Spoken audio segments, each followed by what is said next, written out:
aqui sobre a experiência filosófica, sobre como é o pensar de um filósofo. Um filósofo é um ser humano que ele relaciona o mundo e a sua própria vida a fim de se aproximar da sabedoria ou da felicidade. Ninguém nasce filósofo. Filosofia é, antes de tudo, um trabalho. Para ser um filósofo, tu tem que estudar todas as possibilidades de um pensamento. O pensamento de um filósofo não é nem superior, nem melhor, nem pior também que de qualquer outra pessoa, mas ele é diferente, porque o filósofo, se ele enxerga uma situação, por exemplo, como se um filósofo enxerga um ser humano caindo, ele vai estudar a situação e vai ver que nem tudo que ele enxerga é o que realmente parece ser. Tá? Todo ser que é racional, ele tenta dar sentido às coisas. E quando o ser tenta dar sentido às coisas, a gente tem um nome para isso, que chama-se filosofia de vida. E tem vários exemplos de filosofia de vida no nosso cotidiano. Por exemplo, quando alguém vota em um candidato por eu ser desse partido, digamos. Por eu ser desse partido, eu vou votar num candidato que é desse partido. Ou quando eu troco de um emprego, se eu sou uma pessoa bem-sucedida no emprego e eu troco do emprego para um que é menos remunerado. Isso é uma filosofia de vida. Ou quando por exemplo, quando meus pais investiram na minha educação no colégio, isso daí foi uma filosofia de vida também. A filosofia, ela não serve para qualquer alteração imediata de ordem prática. Ou seja, filosofia, digamos que se não fosse todos esses pensamentos, ela seria inútil, porque ela não muda nada no nosso dia a dia. Então, a partir do que o Marino já falou sobre experiência filosófica, eu vou começar falando sobre informação. Informação é tudo que lemos no jornal, assistimos na televisão, alguma notícia passando sobre o mundo, sobre o que está acontecendo. Aí vamos pegar, por exemplo, que eu li no jornal uma informação que dizia sobre a gravidez de uma adolescente de idade tal, ou de algum terremoto acontecido em um país, ou numa cidade também. E a partir disso, nós temos o conhecimento. O que seria esse conhecimento? O conhecimento é, a partir dessa informação que a gente recebe, saber o que está acontecendo no mundo a respeito do assunto. Por exemplo, como é que está a estimativa de gravidez dos adolescentes, como é que estão os terremotos que estão acontecendo muito frequentemente, muito graves. E a sabedoria são as atitudes, os pensamentos em relação a isso. Por exemplo, um pai, na gravidez, o que está acontecendo com a família, com os pais, quais são as atitudes que eles deverão ter que tomar em relação aos adolescentes, o que os adolescentes terão que mudar na vida deles, ter mais responsabilidade. E a partir daí, discutindo esses assuntos a respeito disso, que começa a surgir um pensamento filosófico. Daí a gente começa a filosofar, entrar em discussão com outras pessoas. Então, e aí, a partir disso surge o conceito de filosofia. Se a gente pode realmente definir o que é a filosofia. Então, a gente pode dizer que a filosofia, na verdade, é a busca da verdade.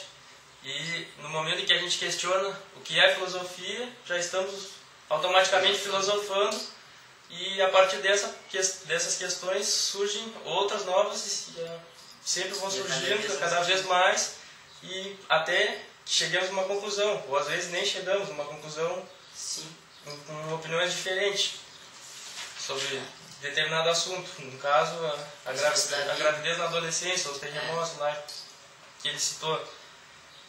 Também a gente tem também o processo de filosofar, que é alguma coisa que deve ser exercitado, e que através de outros pensamentos, pensamentos de filósofos, a gente pode, a partir dele, chegar em conclusões diferentes ou na mesma.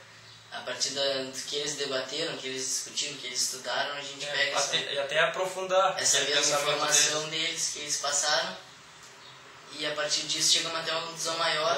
Diferente, mais aprofundada, mais Sim. precisa. A partir do que o colega Maurício falou, agora eu vou falar um pouco de reflexão filosófica. Ela está dividida em 3 conceitos: é o radical, o rigoroso e o de conjunto. O radical nos diz que a sua filosofia busca explicitar os conceitos fundamentais usados em todos os campos de pensar e agir. E essa filosofia que define o que está mais correto, coerente dentro das reflexões de diversos filósofos que chegaram ao mesmo ponto sobre determinado assunto. Também agora tem a rigorosa, que nos busca expressar conceitos mais definidos. Aí tem o de conjunto, que é um tipo de reflexão totalizante, porque examina problemas relacionados a diversos aspectos entre si. Portanto, o objeto da filosofia é tudo porque nada escapa do seu interesse.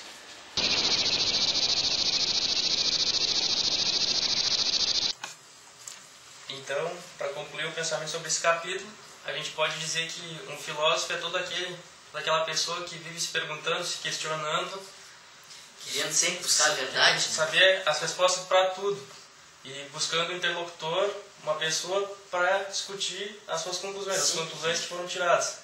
Mas a gente sabe que nem sempre essas discussões chegam numa resposta definitiva, nem sempre chegam numa resposta em comum.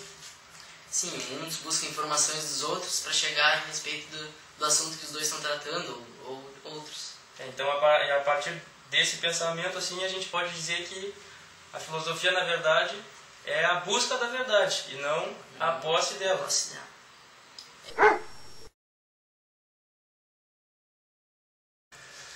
Bom, então agora a gente vai falar sobre a segunda parte do trabalho, o segundo capítulo, sobre a consciência mítica. Bom, a gente pode compreender o mito como uma maneira fantasiosa de explicar o fato da realidade, né? Uma vez que este fato não foi ainda explicado pela razão, não foi justificado pela razão, como, por exemplo, fábulas, lendas, fantasias, que podem ou não ser verdade. Porém, a gente sabe que na nossa linguagem comum, na nossa linguagem usual, a gente costuma relacionar um mito com uma mentira. E também a gente diz assim, a consciência mítica persiste em todos os tempos. Como, por exemplo, histórias ou lendas antigas que são contadas até hoje em dia, mas que não foram, na verdade, justificadas pela razão. Sim, em certas religiões o mito faz parte até muito da cultura de cada religião. Então eu vou falar aqui de um processo de compreensão da realidade a respeito do mito. Então, o processo de compreensão da realidade não é uma lenda, mas é uma verdade. O mito, nesse caso, não é uma lenda, mas é uma verdade. Porque antigamente, por exemplo, tinham nos primórdios, o que eles achavam que era aquilo, eles definiam do modo que eles entendiam. Aí isso ficou relacionado com um mito, porque com o passar dos anos, foi existindo a razão, e aquilo que eles definiam como mito, foi explicado na razão. Não, a razão dizia que é isso aqui e não aquilo. Então, com o processo da razão para cima do mito, assim, evoluindo cada vez mais, foi rebaixando o mito. E por isso que hoje em dia, na atualidade, a gente diz que o mito é uma mentira. Está sempre relacionado com uma mentira. Porque a razão descobriu o que seria verdade, e tudo aquilo foi substituído pela razão, deixou o mito para trás. Então a gente pega uma visão como se o mito fosse uma mentira, né?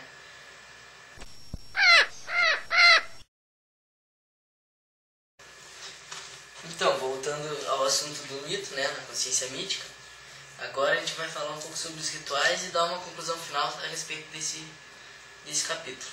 Então, os rituais são formas de tentar cultivar determinados acontecimentos, como numa sociedade em que, lá nos primórdios, acontecia algum de fato que ninguém conhecia, aí eles definiam de um jeito e faziam danças, coisas assim, para determinar que aquilo sempre aconteça, e não como se fosse uma forma de festa para homenagear aquele acontecimento, no caso. Pois é, então, depois de todos esses conceitos, né, a gente pode concluir que o mito não se reduz somente a uma mentira. A gente não pode relacionar ele só com a mentira. Ele, na verdade, faz parte da vida do ser humano, da vida humana desde os primórdios já, e até hoje está presente nela por meio de crenças, de temores e de desejos. Sim, porque aí como a razão teve mais influência no mito nos dias atuais, aí ele ficou meio para trás, mas não que ainda não existia. Não deixou de existir. Alô Brasil! Agora sim! O povo povo está feliz. Olha, beija-flor aí, gente! Oh, meu Brasil! Confrontaram com o poder. O status quo, eu não sei o que é. Tô no pau, meu. Confrontaram com o poder. O status quo, eu não sei o que é. Ah, não, olha só. Eu vou falar aqui um pouquinho sobre... Ah, não dá, não tem mais. Isso aí não dá pra meter um... Porra, meu! Pô, cara. Que medo, hein? Porra, e aí? Que bosta? Desanimou. Deu uma caralho essa frase. Por quê? Sei lá. Ah, pô. Onde eu? Você tá na minha... Ah, tá... Deu?